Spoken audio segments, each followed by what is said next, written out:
Melbourne is running one of the largest infrastructure programs on Earth, with about $208 billion committed to capital projects in a single state budget.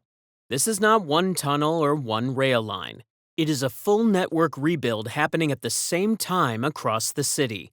New underground rail through the CBD, a 90-kilometre suburban rail loop, multi-kilometre road tunnels in the west, and a missing freeway link finally being drilled in the northeast. Some of these projects are already opening. Others are boring deep underground right now. Together, they aim to cut congestion, lift network capacity, and support a city projected to reach around 9 million people by the 2050s. Melbourne is turning into Australia's infrastructure capital. But why is Melbourne going this big? And why now? And perhaps the bigger question, can Victoria afford it? The big build did not appear out of nowhere. It did not begin with one speech or one plan. It is a response to pressure that has been building for years, and then suddenly turned into a rush. So what changed? Start with the raw numbers. Melbourne's population has already jumped sharply since the turn of the century. The city kept growing, and it did not slow down. Some projections now point to 9 million people by 2056. Across the wider state, Victoria's population is expected to reach around 11 million in the next 30 years. That is not a small rise. It is not a gentle increase. It is a new city arriving in waves. What happens when people arrive faster than roads, trains, and stations can handle? When growth moves faster than infrastructure, daily life becomes a queue. In the outer north, places like Donnybrook show the problem in plain sight. At peak hour, a single-lane road can take around 40 minutes to cover just 2.5 kilometers to reach the Hume Highway. Think about that. 40 minutes, just 2.5 kilometers. Locals describe a routine where traffic eats hours. Some say people lose about 2.5 hours a day in the car. That is not just annoying, it changes how families live. It changes how businesses hire. It changes how a suburb feels. And it's not only about cars. Public transport strains too. Some northern stations already see waits of up to 20 minutes in peak periods. That is 20 minutes just to board a train. Trams on Sydney Road are reported to be slower than the network average because they share space with cars. The system was built for a smaller city. Now it is being pushed beyond its limits. These are not future worries. They are present tense. That is the backdrop for Victoria's decision to commit tens of billions year after year. This did not happen by chance. It came from pressure that kept growing. The state's infrastructure agenda is framed as a broad transformation. It is about transport, but it is also about housing, and even about the shift to new energy. How big is the spending? The numbers are huge. The 2024-25 Victorian budget commits about $208 billion to capital projects. It has been described as one of the largest infrastructure programs in the world. That is not small change. That is a generational bet. The message is clear. Build now or fall behind for a generation. But what happens when the numbers get that large? The scale also fuels backlash. Critics point to debt. They point to cost blowouts. Victoria's net debt reached $150.9 billion at 30 June 2025. Forecasts show that number rising further in the years ahead. That worries many people.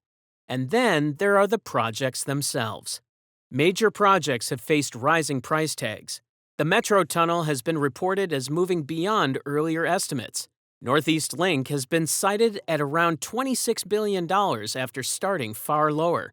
The Suburban Rail Loop has been discussed in ranges that climb far above its first headline number. Each jump adds fuel to the debate. So the debate is not quiet. It is loud. It's about disruption. It's about trust. And it's about whether the state can afford to keep going at this pace. And yet, the work keeps moving because the need doesn't pause. So the real story is not only that Melbourne is building big, It is which projects are carrying the weight of a city racing toward a megacity future, and what it takes to force new tunnels, tracks, and roads through a living, crowded place. Now we move under the city. What is happening beneath the noise, the traffic, and the crowds? Right below busy streets, tram lines, and packed footpaths, a new rail spine is being carved through the center of Melbourne. This is the Metro Tunnel. It is one of the most important public transport projects ever built in Victoria. Its goal sounds simple, but building it is not. The plan is to create a brand new path for trains through the CBD so the whole network can carry more people more often with fewer delays. Why is that needed? The line links Sunbury in the west to Cranbourne and Pakenham in the southeast as one continuous corridor. That means trains can move straight through the city instead of stopping short. To make that happen, builders are driving twin rail tunnels about 9 kilometers long under the city. Along that path sit 5 new underground stations: Arden, Parkville, Anzac, and 2 new CBD stations at State Library and Town Hall that plug straight into the existing city loop. But digging a tunnel is one thing. Digging it here is something else. The hard part is not only the digging, it's where the digging happens. The tunnels pass under the CBD, under Swanston Street, and even below existing rail tunnels. In some places, they run about 40 meters below ground. That is as deep as a tall building laid on its side. They also pass beneath the Yarra River and Moonee Ponds Creek. Every meter requires checks, sensors, constant tracking. So, how do you build something this deep without shutting down the city above? To keep the city running, deep shafts were built beside station sites.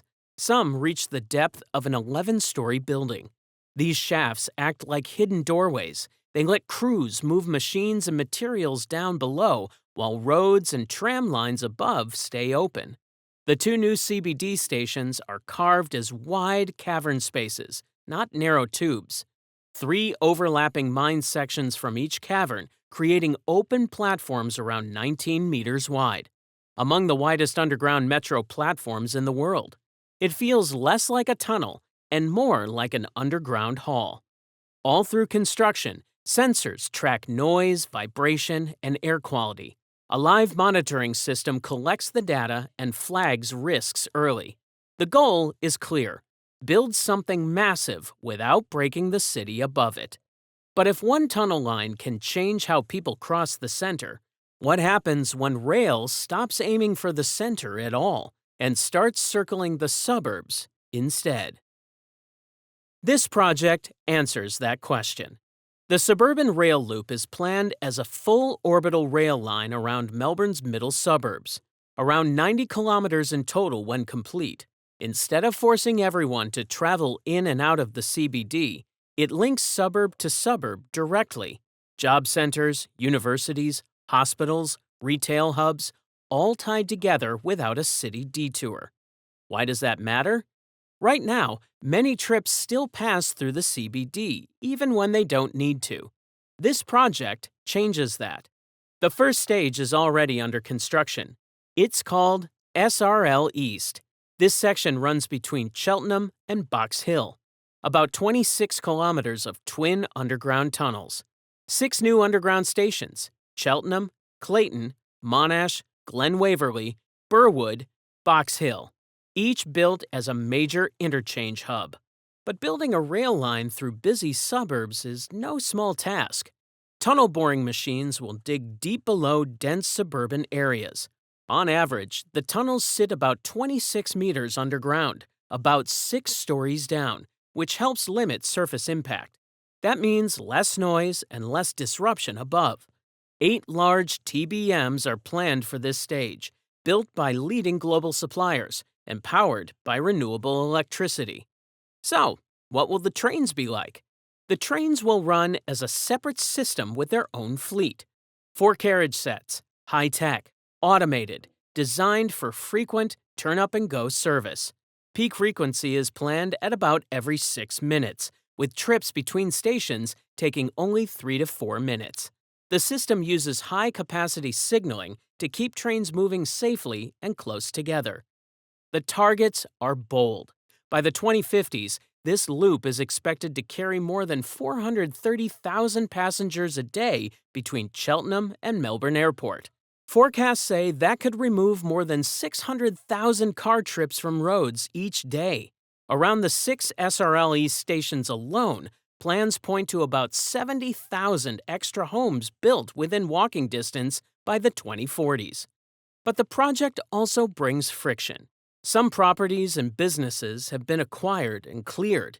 Some owners received later possession dates than first planned.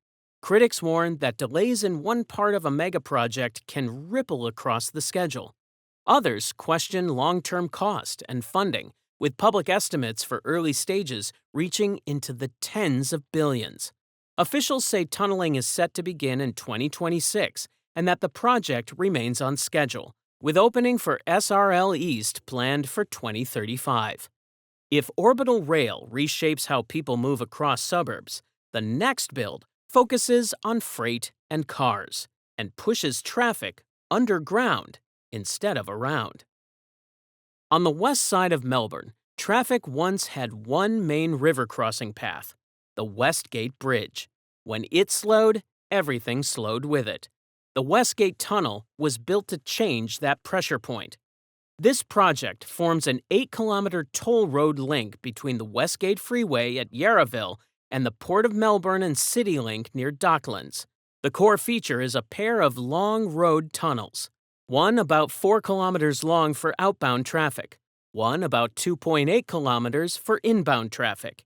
Each carries 3 lanes. But the tunnels are only part of the story.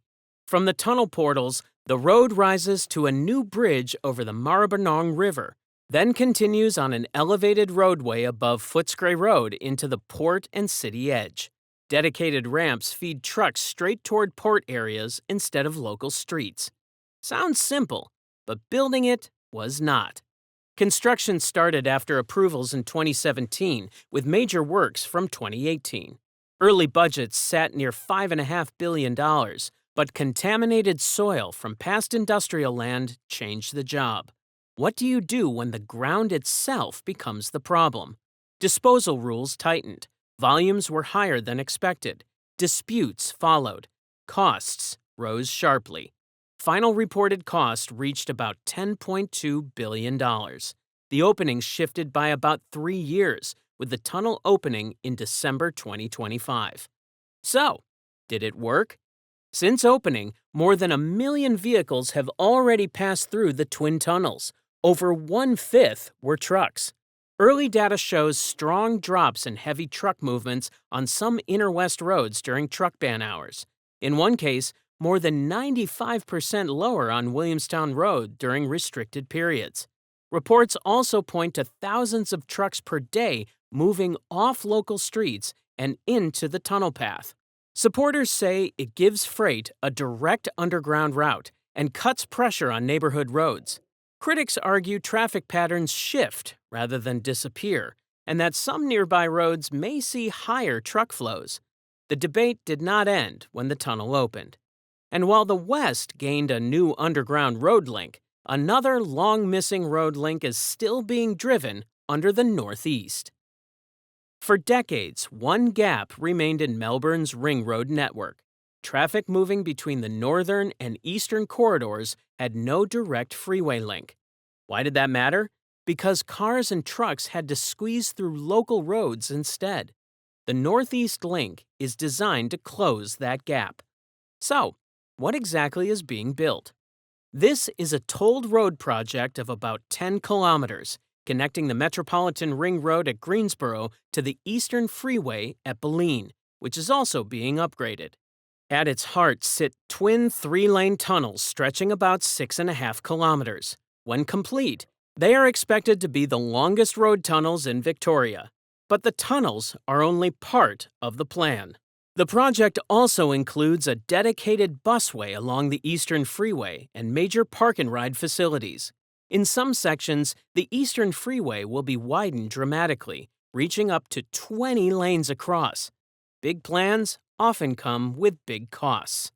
Early cost talk years ago sat near $10 billion. Updated figures have climbed much higher, with overall project budget estimates reported above $26 billion. Major construction is underway. Tunneling began in mid-2024. Opening is expected in 2028. So what difference could it make? Forecasts suggest the link could carry around 100,000 vehicles a day and remove heavy pressure from roads like Rosanna Road, Heidelberg Road, and Fitzsimmons Lane. Freight operators gain a more direct path between growing northern industrial areas and the eastern corridor. Opponents argue it is too costly and may draw more commuters away from public transport and onto roads. So across Melbourne, rail dives under the CBD, a loop circles the suburbs, freight drops into tunnels, and a missing freeway link is finally being drilled through rock. The scale is huge. The cost is huge. The change is permanent. Melbourne is digging deeper than ever before, building wider, spending bigger, betting on a future that is not fully arrived yet. But what do you think? Will these mega projects truly change how the city moves, or will growth outrun even this scale of construction? Write your thoughts in the comments. I read them all, and I want to know where you stand. If you found this breakdown clear and useful, hit like so more people can see it. Subscribe for more deep dives into the world's biggest infrastructure projects, and turn on notifications so you don't miss the next build we unpack.